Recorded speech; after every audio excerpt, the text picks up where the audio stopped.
Este programa es posible gracias al equipo conformado por Gitanjali Suárez, Inmaculada Sebastiano, Melanie Pieruzzi, Carlos Javier Virgües y Giancarlo Caraballo. Recuerda que nos puedes seguir en Instagram como @pisolacultural y también puedes seguir la transmisión en vivo en www.mundour.com.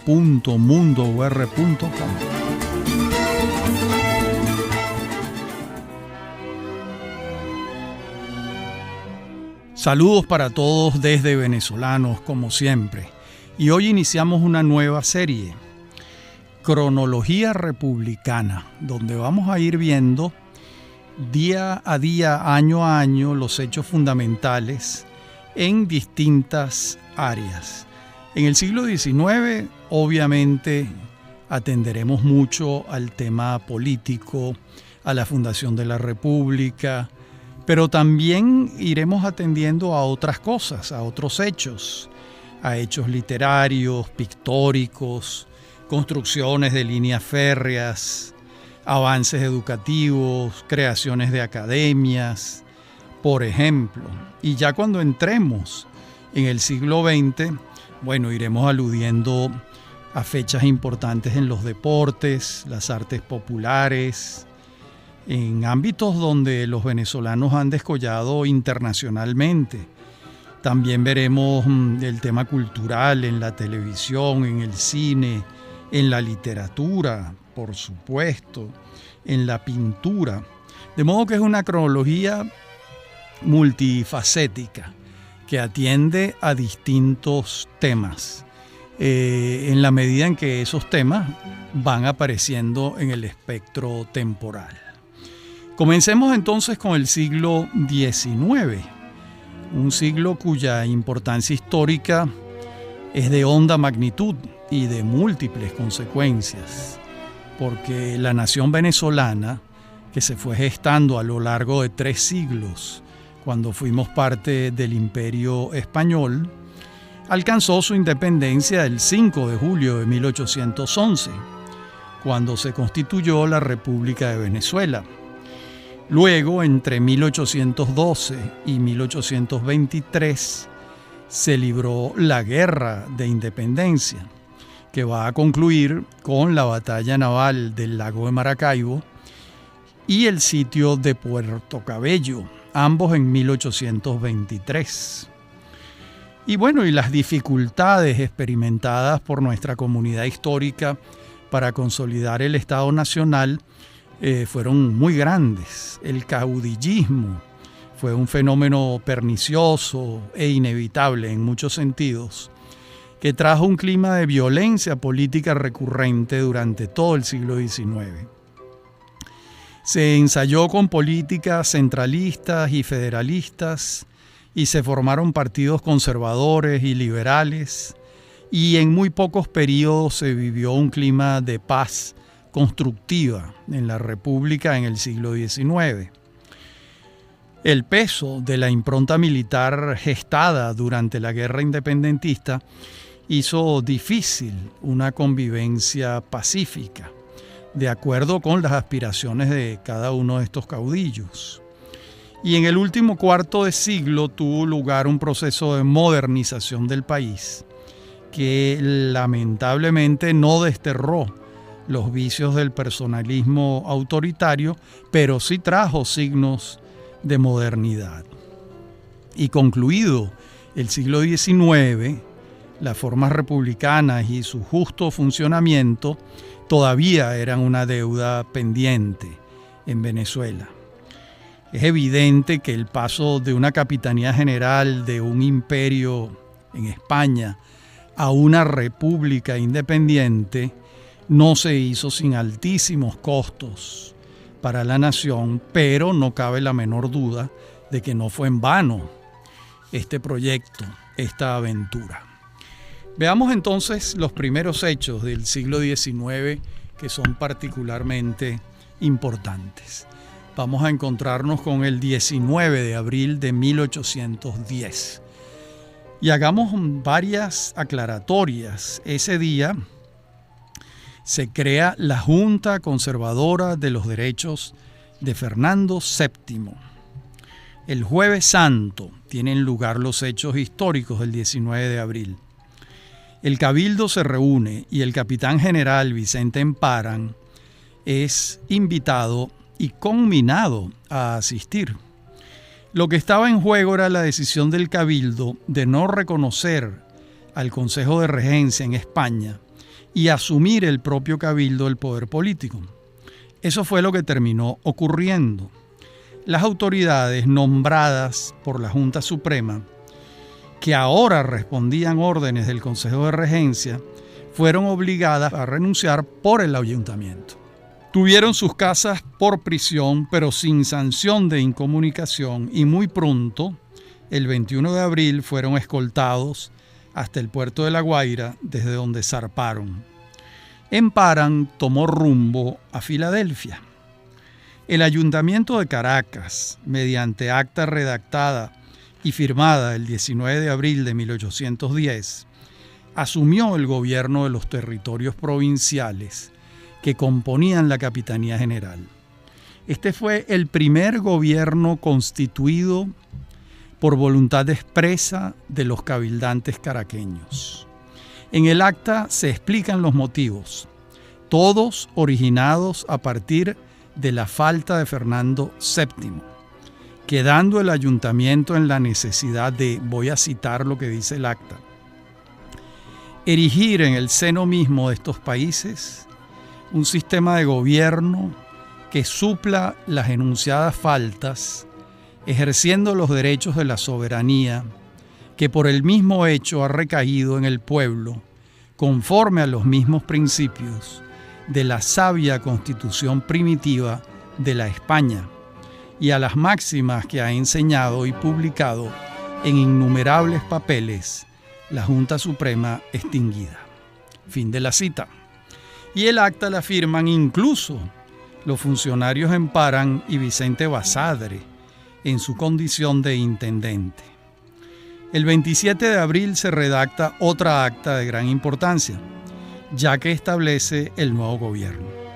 El acta se encabeza de esta manera: la Suprema Junta que gobierna estas provincias de Venezuela en el real nombre del señor don Fernando VII.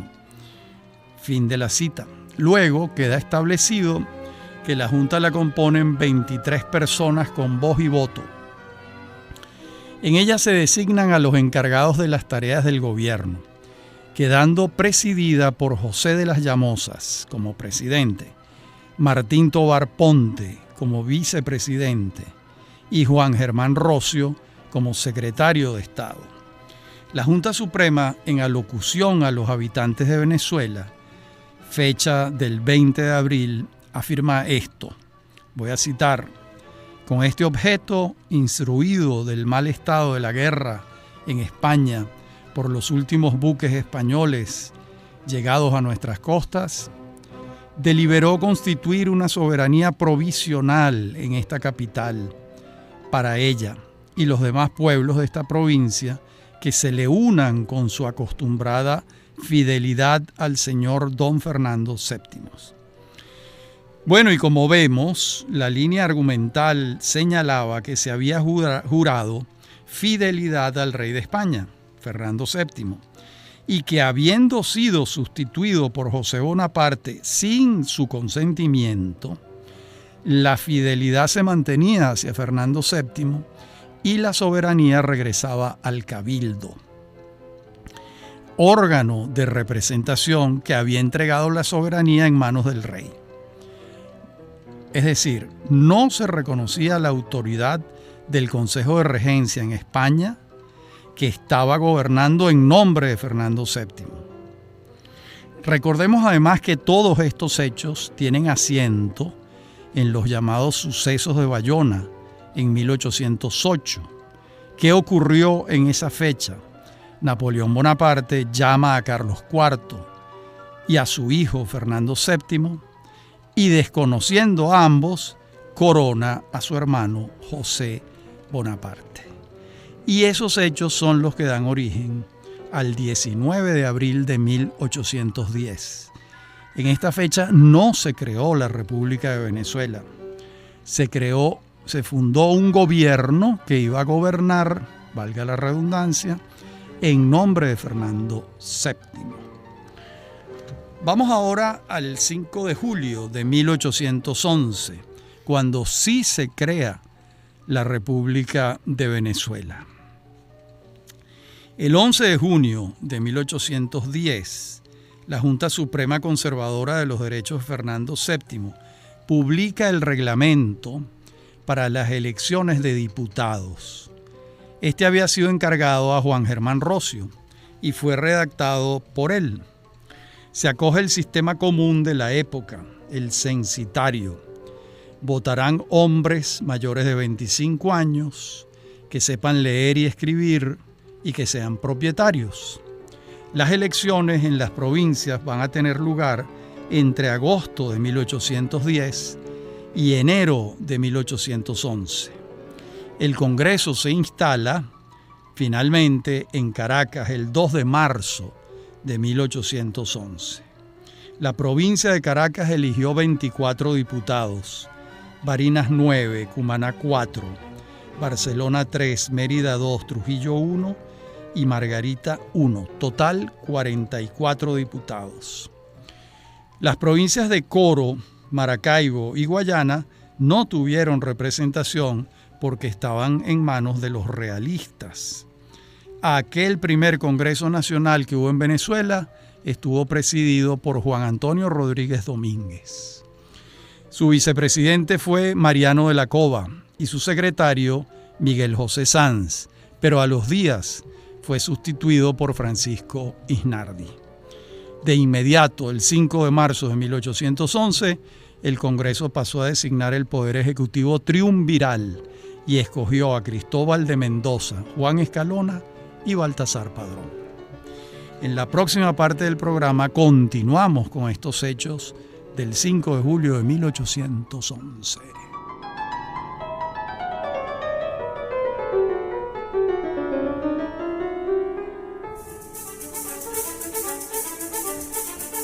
En breve continúa Venezolanos. Somos Unión Radio Cultural.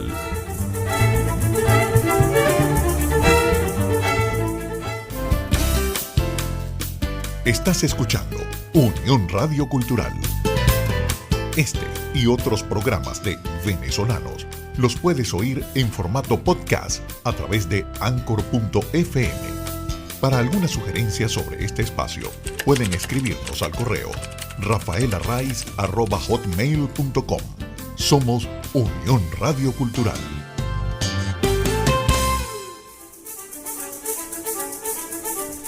Estamos de regreso con Venezolanos. Somos Unión Radio Cultural.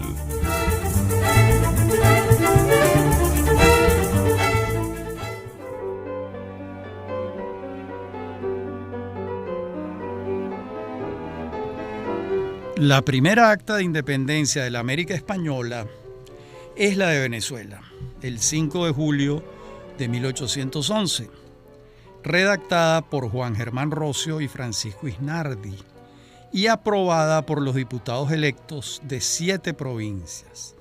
Entre ellos destacan el propio Rocio, Francisco Javier de Ustaris, Luis Ignacio Mendoza, Fernando de Peñalver, Felipe Fermín Paúl, el Marqués del Toro, Francisco Javier Llanes, Martín Tobar Ponte, José Ángel Álamo, Lino de Clemente, Francisco Javier de Maíz, Francisco de Miranda, entre otros.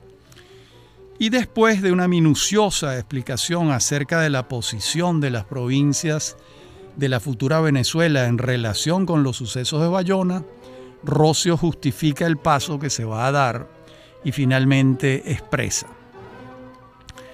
nosotros, los representantes de las Provincias Unidas de Venezuela, poniendo por testigo al Ser Supremo de la Justicia de nuestro proceder y de la rectitud de nuestras intenciones, implorando sus divinos y celestiales auxilios y ratificándole en el momento que nacemos a la dignidad, que su providencia nos restituye el deseo de vivir y morir libres, creyendo y defendiendo la santa, católica y apostólica religión de Jesucristo como el primero de nuestros deberes.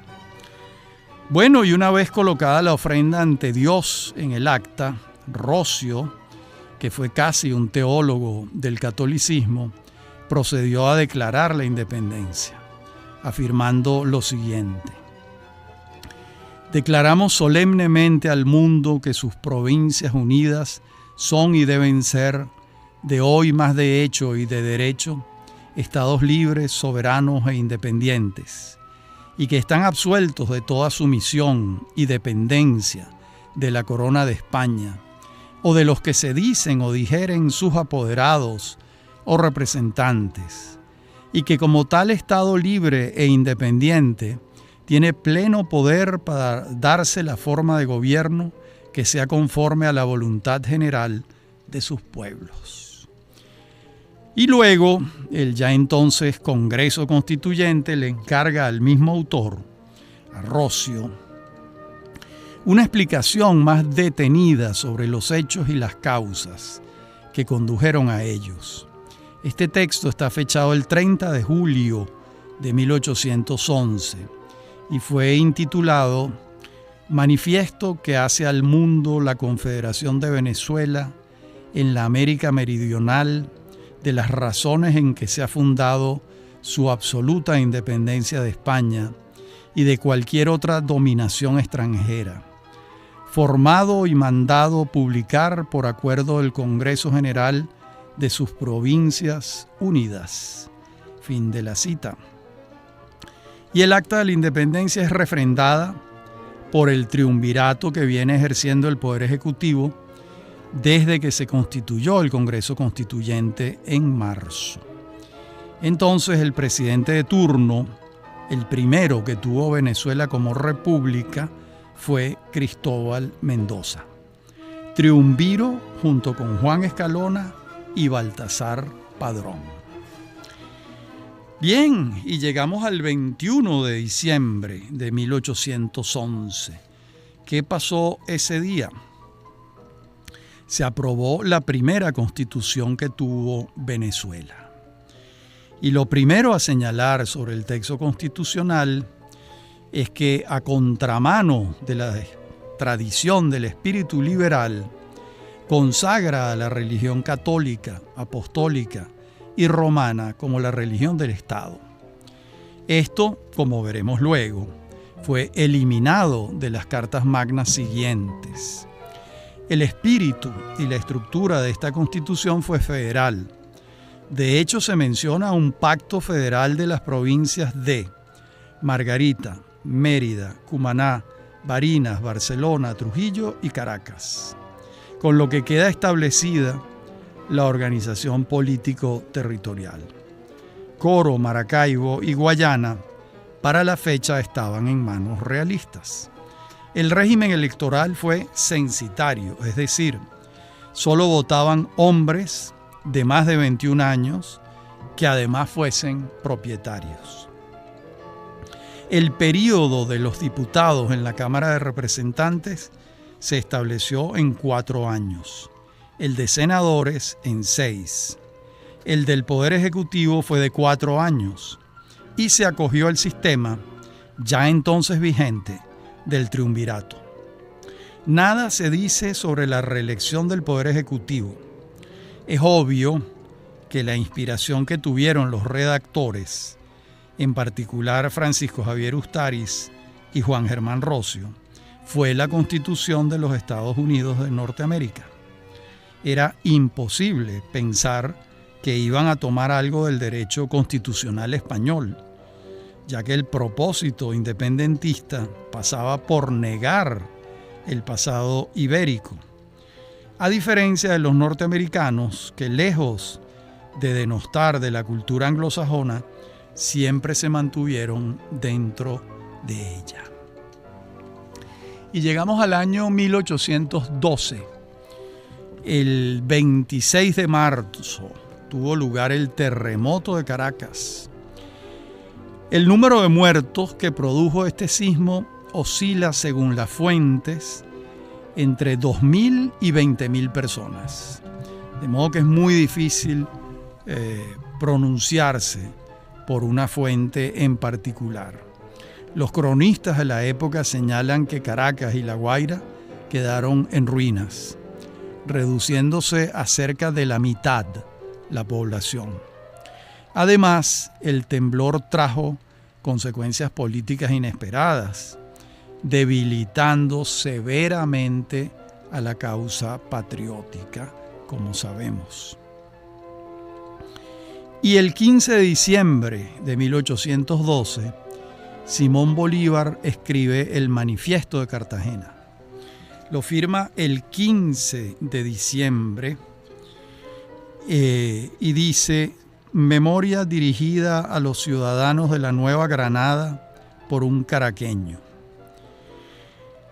Antes, el 27 de noviembre de 1812, le envía al Congreso de la Nueva Granada un texto analítico de las causas de la pérdida de la República en Venezuela, con los mismos argumentos que desarrolla en el segundo, que fue el que se hizo célebre. Todo el texto se fundamenta en hallar las causas de la pérdida de la República de Venezuela. La que más se acentúa será la adopción del federalismo en la Constitución de 1811. Según el Libertador, el futuro Libertador, porque todavía no lo era, esta fue la causa principal. Bueno, es evidente que Bolívar aprovecha la coyuntura para manifestar su oposición al federalismo y para enarbolar las tesis de unidad de mando, tesis centralistas, necesarias para el desarrollo de la guerra, según él. Bueno, y como suele suceder, la invocación a favor del centralismo se hace como antídoto contra la anarquía, que se atribuye consustancial al federalismo, según Bolívar. Bueno, pero allí está la historia de los Estados Unidos para tener una versión diferente. En verdad, el centralismo siempre encuentra causas para imponerse, y lo que se esconde detrás de las críticas a la anarquía federalista es la voluntad de mando omnímodo. Naturalmente, el poder de convencimiento, la escritura y la fortaleza que adornó el pensamiento de Bolívar hizo eclosión en este texto, su primer texto de importancia histórica que presenta, que desnuda su pensamiento centralista. La otra causa aludida es notoriamente cierta, me refiero a aludida en el Manifiesto de Cartagena. Él se refiere al terremoto de 1812, que no solo afectó severamente a Caracas, sino a la región centro-occidental del país, dejando a las ciudades prácticamente en el suelo. Y es de hacer notar que no menciona a Miranda entre las causas, cosa curiosa, cuando al momento de entregarlo a Monteverde, él mismo lo señaló como el único culpable del desastre de la pérdida de la Primera República. Él y sus compañeros, los coroneles de Miranda que lo entregan. Tampoco señala en ese momento Bolívar que la pérdida de la plaza de Puerto Cabello a su cargo fue una acción determinante para que se perdiera la guerra en ese momento. Ni un hecho ni otro, sino el texto constitucional, según Bolívar, es la causa principal. Bueno, el manifiesto es una oportunidad para Bolívar de exponer sus tesis centralistas y buscar apoyo entre los neogranadinos. Y llegamos al año 1813, el 15 de junio, pero eso lo veremos en la próxima parte del programa. Ya regresamos.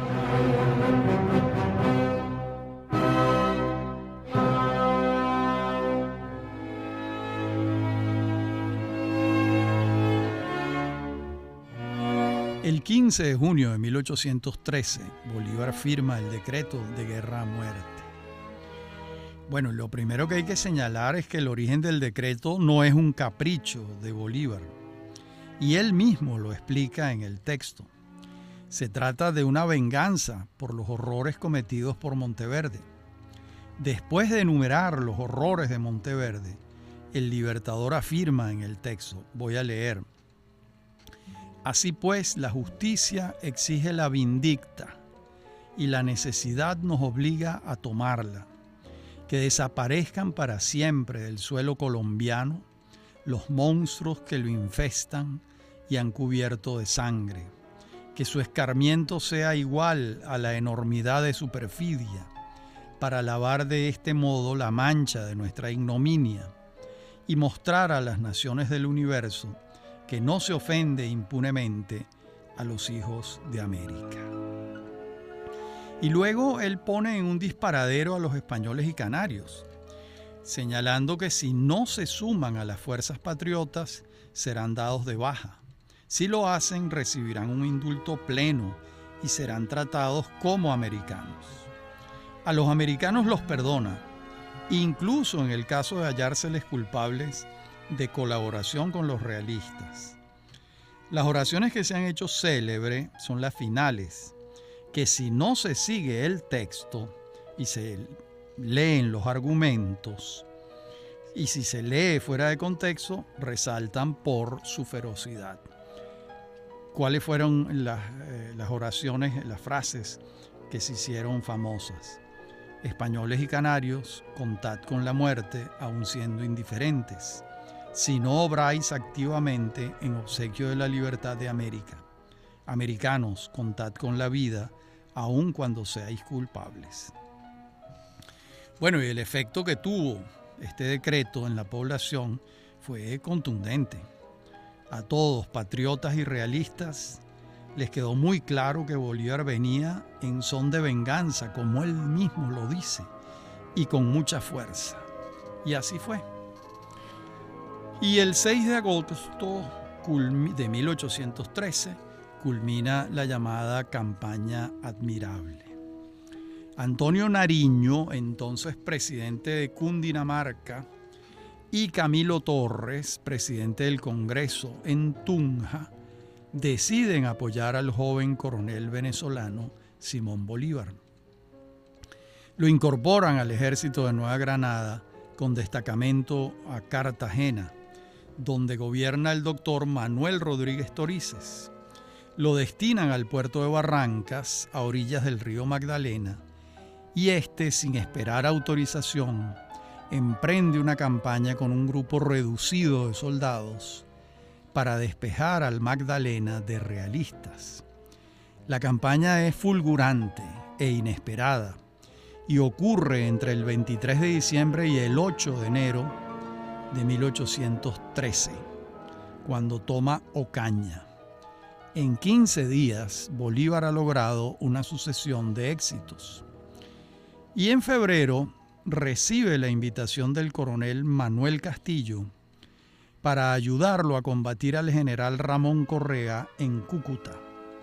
Y para allá sale el 9, al frente de 400 hombres. El 28 de febrero vence en Cúcuta a Correa y se granjea el apoyo del gobierno neogranadino para seguir hacia Venezuela.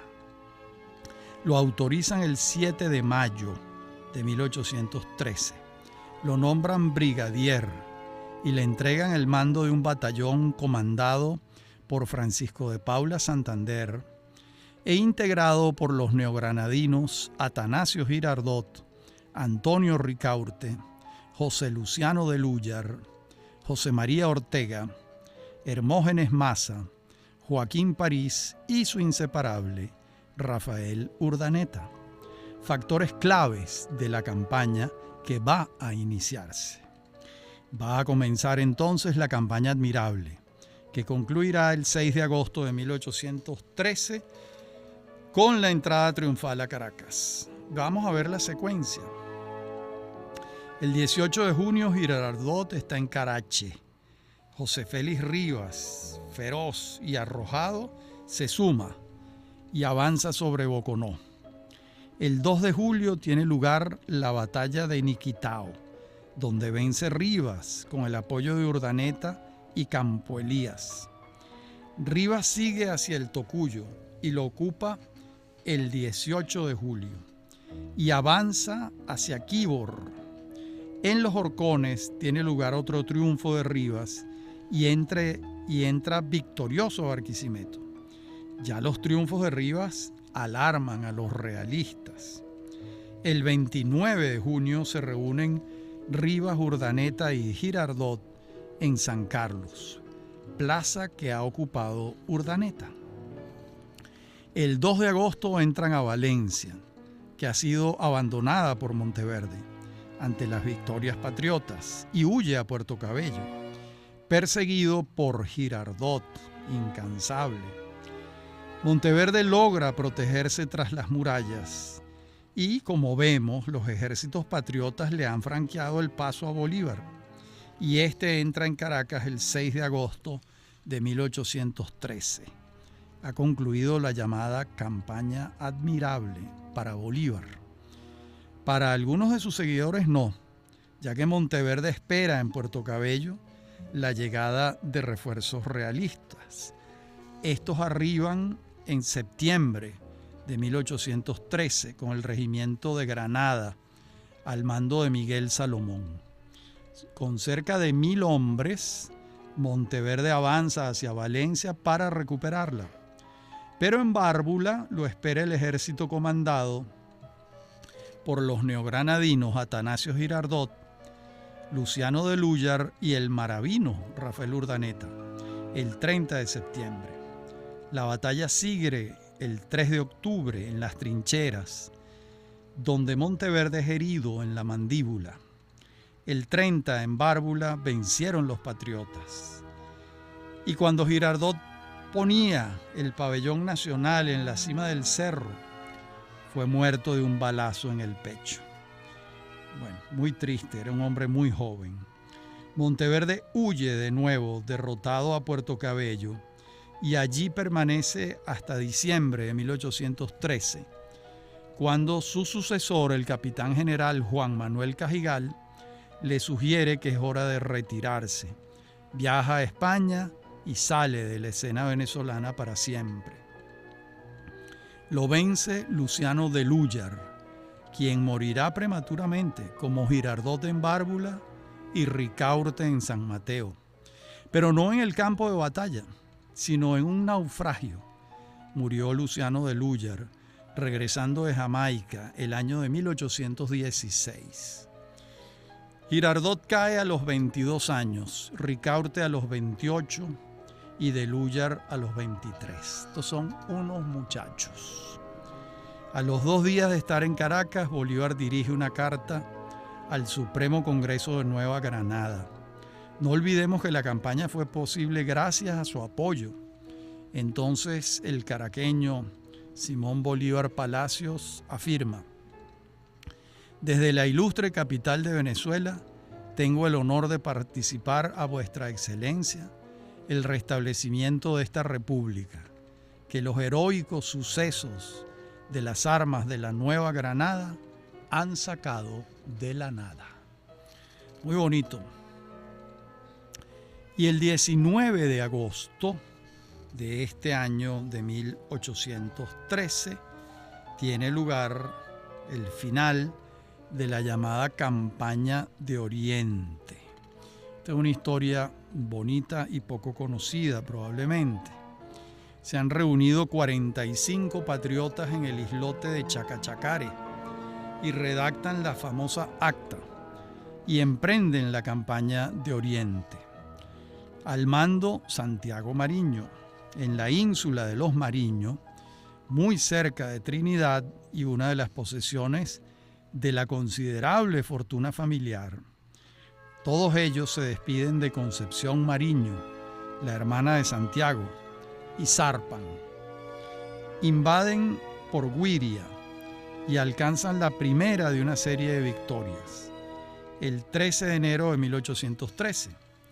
El 15 están en Irapa. ¿Quiénes van allí? Los hermanos Bermúdez, José Francisco y Bernardo. Los hermanos Martínez, Juan y Francisco. Manuel Carlos Piar, Juan José y Manuel Valdés, Francisco Javier Maíz, José Francisco Azuaje, Agustín Armario, entre otros. Cerveris, el temible realista, embiste contra los orientales en Irapa el 23 de enero y es derrotado por estos. Luego Bermúdez y Piar se dirigen a Maturín y Mariño busca sitiar Cumaná. En febrero toman Maturín. En marzo los realistas Zuazola y Fernández de la Hoz, al frente de 1.500 hombres, atacan a los patriotas y estos vencen otra vez, encabezados por Piar. El 11 de abril insisten y son nuevamente derrotados por Piar. Entonces toma cartas en el asunto Monteverde, quien se desplaza personalmente e intentan tomar la plaza el 19 de abril, pero ahora el propio Mariño y Piar los vuelven a vencer. Insiste otra vez el 25 de mayo y Piar de nuevo los vence. La seguidilla de derrota fue catastrófica para los realistas y a Monteverde no le queda otro camino que huir hacia Barcelona. En la última parte del programa veremos el final de la campaña de Oriente y también entraremos en el año 1814. Ya regresamos.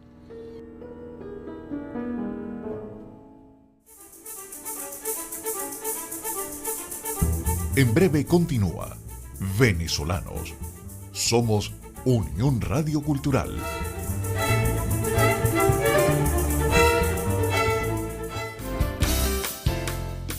Estás escuchando Unión Radio Cultural. Este y otros programas de Venezolanos los puedes oír en formato podcast a través de Anchor.fm. Para alguna sugerencia sobre este espacio, pueden escribirnos al correo rafaelarraiz@hotmail.com. Somos Unión Radio Cultural.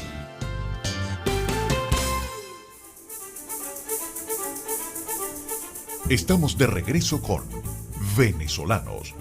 Somos Unión Radio Cultural.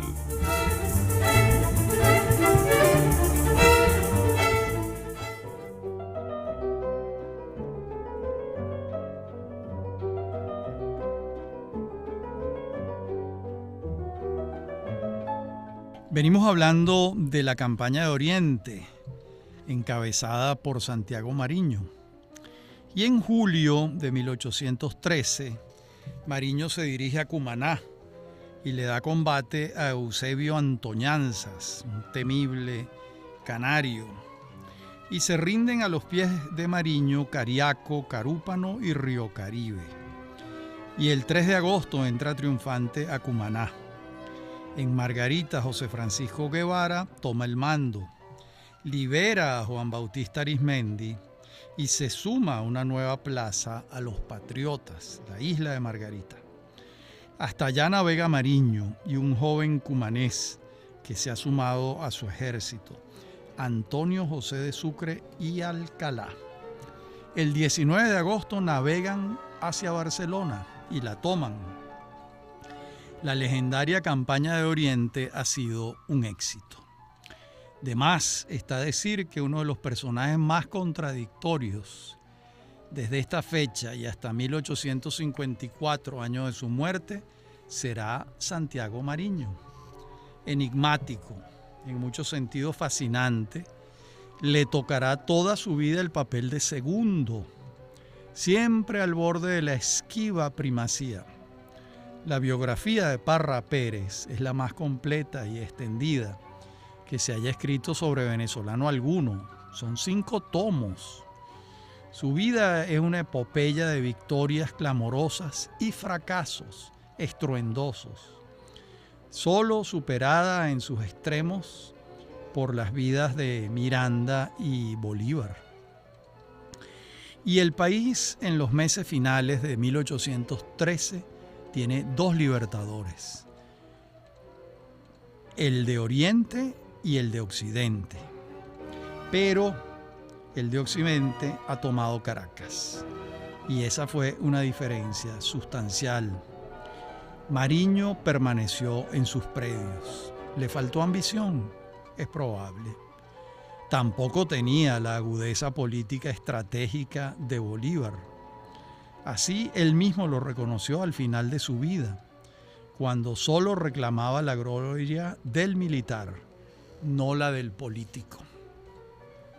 Y llegamos a 1814, con la batalla de la Victoria, el 12 de febrero. Morales ha ocupado la Victoria y el arrojado Rivas sale de Caracas al frente de un ejército de estudiantes, sin caballería, a rescatar la ciudad. Desde la mañana las embestidas de Morales van minando las fuerzas juveniles de Rivas que resisten con denuedo hasta que en la tarde llega Campo Elías al frente de 200 hombres y decide la contienda a favor de los patriotas y sus muchachos, porque eran un conjunto de estudiantes, muchos de 12, 13, 14, 15 años. Y llegamos al 6 de julio de 1814, uno de los hechos más trágicos de la historia de Caracas. Es la llamada emigración a Oriente o la huida a Oriente. Ante el avance indetenible de Boves, quien ya estaba con sus fuerzas el 29 de junio en Puerto Cabello y se dirigía hacia Caracas, una junta de notables deliberó acerca de qué opciones tomar. Bolívar impuso su criterio: evacuar la ciudad y huir a Oriente, hacia donde ya había partido el general Mariño, y los patriotas conservaban alguna fuerza bélica.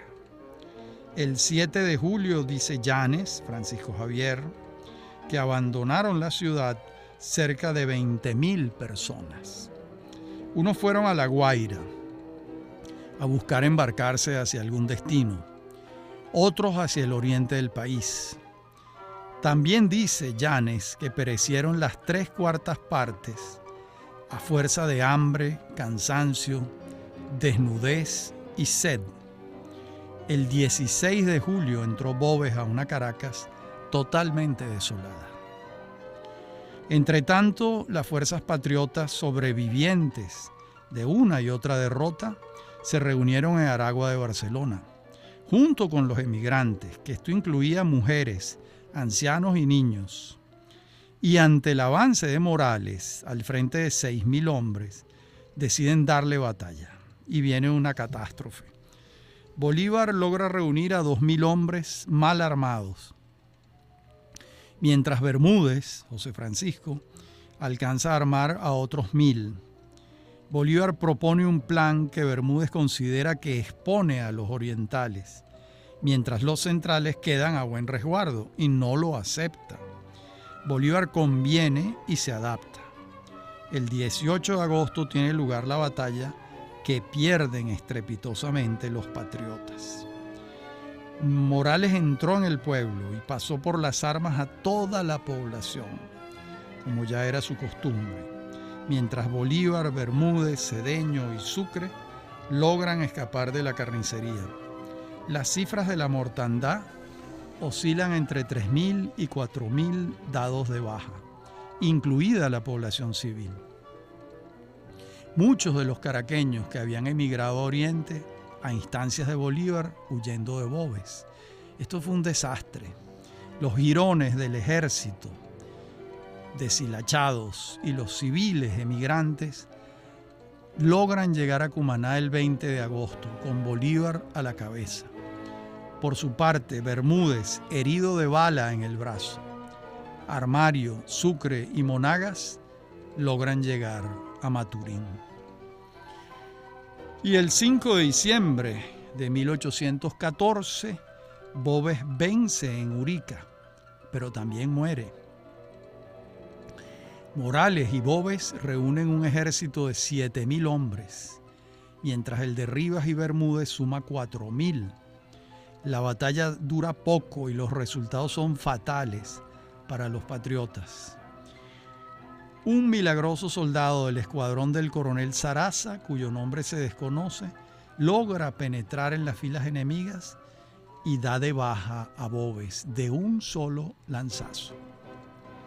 Morales asume el mando.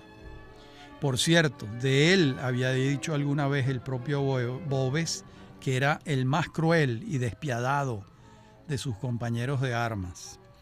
Acoge Yanes una versión emanada de los realistas, según la cual el propio Morales fue a cubrir con una manta a Boves malherido y terminó él mismo de rematarlo con un puñal.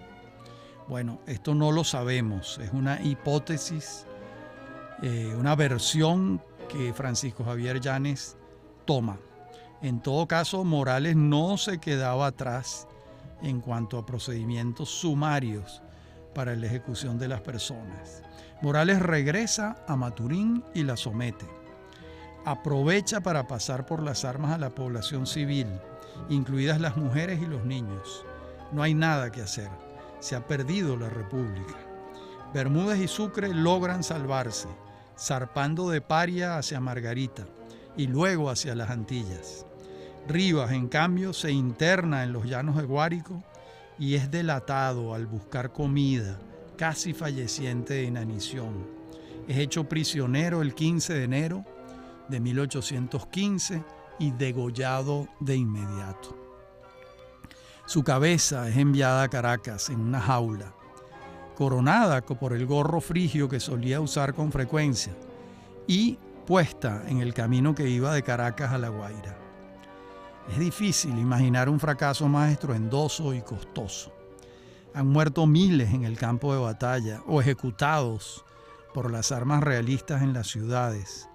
Otros han fallecido en un éxodo trágico, como extraído de un capítulo de alguna maldición bíblica. En esta coyuntura, ha debido ser imposible pensar que podían revertirse los hechos. Aparentemente todo estaba perdido. Por su parte, enterado Rafael Urdaneta del desastre, avanza hacia Cúcuta, salvando su ejército de Occidente, y el joven Páez es autorizado para trasladarse a Casanare. Bolívar avanza hacia Bogotá al frente de un ejército y la toma, alcanzando a hacer capitular a los realistas el 12 de diciembre de 1814. Desde allá propone un plan al Congreso neogranadino para tomar Santa Marta, Riohacha y Maracaibo. El Congreso lo apoya, pero él necesita el respaldo de Manuel Castillo en Cartagena para ejecutar la campaña.